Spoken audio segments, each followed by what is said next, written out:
Hallelujah, ધન્યવાદ પિતા પરમેશ્વરનો આપણે આભાર. પરમેશ્વરનો આપણે સ્તુતિ કરી આ તો સુંદર દિવસ આપણા જીવનમાં આપ્યો છે ને આજે આપણે 14મા દિવસે તેને હજુ યાદમાં દોરી લાવ્યો તે માટે પણ આપણે ઈશ્વર પિતાનો આભાર માન. ઈશ્વર પિતાની સ્તુતિ કરે તે મહાન પરમેશ્વર છે, તે રાજ્યોના રાજ્ય આપ્યો છે, જે હતો જે છે તે જે આવનાર છે, તે મહાન પરમેશ્વરની આપણે સ્તુતિ કહીએ કે આપણે તે યોગ્ય પરમેશ્વર છે, તે સહાયકારી પરમેશ્વર છે, તે માનવોને સાજા કરનાર પરમેશ્વર છે, તે અસંભવના પરમેશ્વર છે, તેવા મહાન પરમેશ્વરની આપણે સ્તુતિ કરી કરીએ છીએ. જે કાર્ય છે આપણે એમનો આભાર માનીએ છીએ. કેટલી ઓછું છે આજે આપણે બાઇબલ વાંચવામાં જવાના છે અને બાઇબલ વાંચવામાં જતાં પહેલાં આપણે તુલસી પ્રાર્થના કરશું. ત્યાર પછી આપણે બાઇબલ વાંચવામાં જઈશું. હાલેલુયા. આવો આપણી આંખો બંધ કરીને પ્રાર્થનામાં જઈએ. Hallelujah, hallelujah, hallelujah, hallelujah, hallelujah, hallelujah, hallelujah.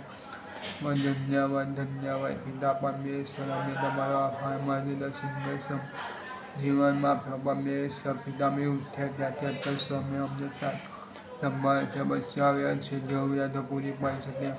તમારો કેવલને કેવલ આભાર માન, તમારો કેવલને કેવલ સ્તુતિ કર, જેટલો અમે તમારો માન મહિમા ગૌરવ આપીએ પિતા પરમેશ્વર. પિતા જેટલો ઓછો છે તેમને તમે રાજા હતા, તમે રાજા છો, તમે રાજા છો. તેમજ અમે ઈશ્વર પિતાનો, ઈશ્વર પુત્રનો, ઈશ્વર પવિત્ર દિવ્ય પરમેશ્વરનો અમે જયજયકાર કરીએ છીએ. અમે હૃદયના ઊંડાણથી માથે તેમનું સાચું નામ તમે અમને પ્રગટ કરીશું. ખેંચતે તમે તમારો આભાર માન, તમે સુધી તમે તમારા દીકરાના જગત પર પાપોની ખાતર મને પાપમાં મને તમે આપી દીધો તે બદલ અમે તમારો જગવામાં તમે સુધી કરી દીધી. તમે તો દેવ હતા છતાં પણ તમે મનુષ્ય રૂપ ધારણ કરીને અમે એનું મુખ્ય કારણ એ હતું મનુષ્યના પાપ ધોવાઈ જાય. પિતા પરમેશ્વર નિષ્કલંક થઈને એ નિષ્કલંક હોય તો બીજા કોઈનું નથી પણ ઈસુ ખ્રિસ્તનું છે. તે બધા અમે તમારો જવાબ સુધી અમે તમે છૂટી પ્રાર્થના કરીએ છીએ. આપણની સ્તુતિ કરે પરમેશ્વર પિતા હું તો માનું છું ગોળ કરે તમારા ચરણોમાં બેસી રહે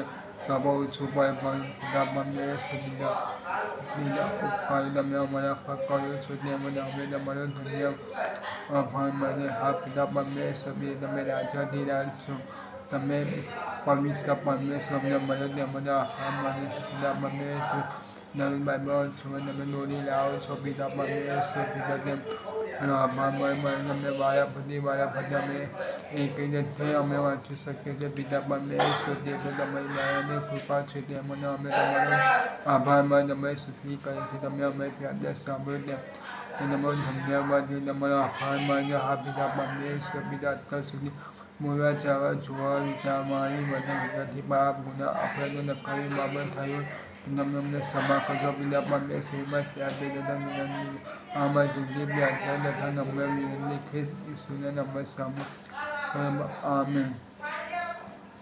હાલેલુયા, ધન્યવાદ. આવો આપણે આપણું બાઇબલ ખોલીશું ને ઉત્પત્તિનું પુસ્તક ખોલીશું ને તેનો 14મો અધ્યાય આપણે કરીશું. હાલેલુયા. ઉત્પત્તિ 14 ને ત્યાં આ પ્રમાણે લખવામાં આવ્યું છે. અને સિનિયાનો રાજા હામફેર તથા એલાસાનો તથા આયખીમ તથા એલામનો રાજા કદોર્લાઓમેર તથા ગોયીમનો રાજા તિર્ગાલ. તેઓના દિવસોમાં એમ થયું કે તેઓએ સદોમનો રાજા બેલા તથા ગમોરાનો રાજા બેસાન તથા આદમનો રાજા શિનાર તથા સબોયીમનો રાજા સેમિર બેહદેદ એટલે સોઆર તેના સિદ્દીમનું નિશાન જે હાલ ખારો સમુદ્ર છે તેમાં એકત્ર થયા. તેઓએ 12 વર્ષ કદોર્લાઓમેરને તાબે રહીને 13મે વર્ષે કદોર્લાઓમેર જે રાજાઓ તથા સાથે હતા તેઓ આવીને આશ્તરોત, કારનાઈમ દેશના રેફાઈઓને તથા હામ દેશના જૂજીઓને તથા સાવેથાઈમ દેશના અમેરીને, હોરીઓ જે પોતાને સેઈર નામના પર્વતમાં રહેતા હતા. તેઓને અરણ્ય પાસેના એરપાના સુધી મારતા ગયા, અને તેઓ પાછા ફર્યા અને મિસ્રેપાર એટલે કાદેશ આવ્યા. અમાલેકીઓના આખા દેશને તથા હાસરોન તામારમાં રહેનારા અમોરીઓને પણ તેઓ હરાવ્યા. ત્યારે સદોમનો રાજા તથા ગમોરાનો રાજા તથા આદેમનો રાજા તથા સબોઈમનો રાજા તથા બેલા એટલે સોઆર તેનો રાજા, તેઓ નીકળીને સદીમના નીચાણમાં તેમના સામા લડ્યા. અને એલામનો રાજા કદોરલાઓમે તથા ગોઈમનો રાજા તિર્ગાલ તથા સિનિયાનો રાજા આમ્યોફેર તથા અલીસારનો રાજા આઈસ એ 4 રાજા પેલા 5 રાજાની સામે થયા. અને સદીમના નીચાણમાં દામરના ખાડા બહુ હતા, અને સદોમ તથા ગમોરાના રાજા નસીને તેમાં પડ્યા, ને જે બાકી રહ્યા હતા તેઓ પહાડ તરફ નસી ગયા. અને તેઓ સદોમ તથા ગમોરાની સર્વ સંપત્તિ તથા તેમની અંદરોનો બધો ખોરાક લઈને ચાલ્યા ગયા. ને ઇબ્રાહીમનો ભત્રીજો લોટ સદોમમાં રહેતો હતો, તેને પકડીને તથા તેની સર્વ સંપત્તિ લઈને તેઓ ચાલ્યા ગયા.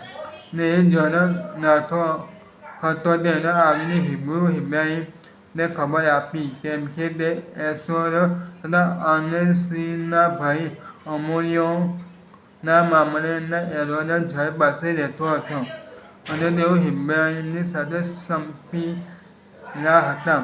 ને ઇબ્રાહીમે પોતાના ભાઈના પક્ષી લઈ ગયેલાનું સાંભળ્યું ત્યારે પોતાના ઘરમાં જન્મેલા 318 કવાયત શીખેલા નોકરો લઈને તે દાન સુધી તેઓની પાછળ લાગ્યો.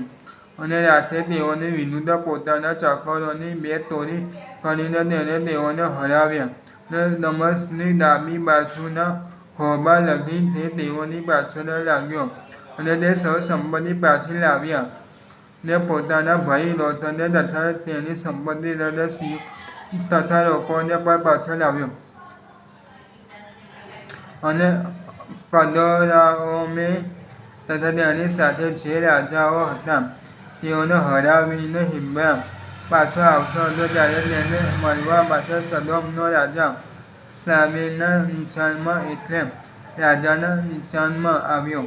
અને સાલેમનો રાજા મેલ્કીસેદેક રોટલી તથા દ્રાક્ષારસ લાવ્યો. ને તે પરસ્પર દેવનો યાજક હતો. ને તેને ઇબ્રાહીમને આશીર્વાદ આપી કહ્યું, પરસ્પર દેવ જે આકાશ તથા પૃથ્વીના ધણી, તેમનાથી ઇબ્રાહીમ આશીર્વાદિત થાઓ. ને પરસ્પર દેવ, જેમણે તારા શત્રુને તારા હાથમાં સોંપ્યા છે, તેમને ધન્ય હો. અને ઇબ્રાહીમે સર્વમાંથી 10મો ભાગ આપ્યો. ને સદોમના રાજાએ ઇબ્રાહીમને કહ્યું, માણસો મને આપ, તે સંપત્તિ તું પોતે લે. અને ઇબ્રાહીમ સદોમના રાજાને કહ્યું, યહોવા પરસ્પર દેવ, જે આકાશ તથા પૃથ્વીના ધણી, તેમની તરફથી મેં પોતાની સાથે ઊંચો કરીને સમ ખાધા છે. હું સૂતરની કે જોરાની, વાદળી કે તારી કંઈ પણ વસ્તુ નહીં લઉં. તખે તું કહે કે ઇબ્રાહીમ મારાથી ધનવાન થયો છે.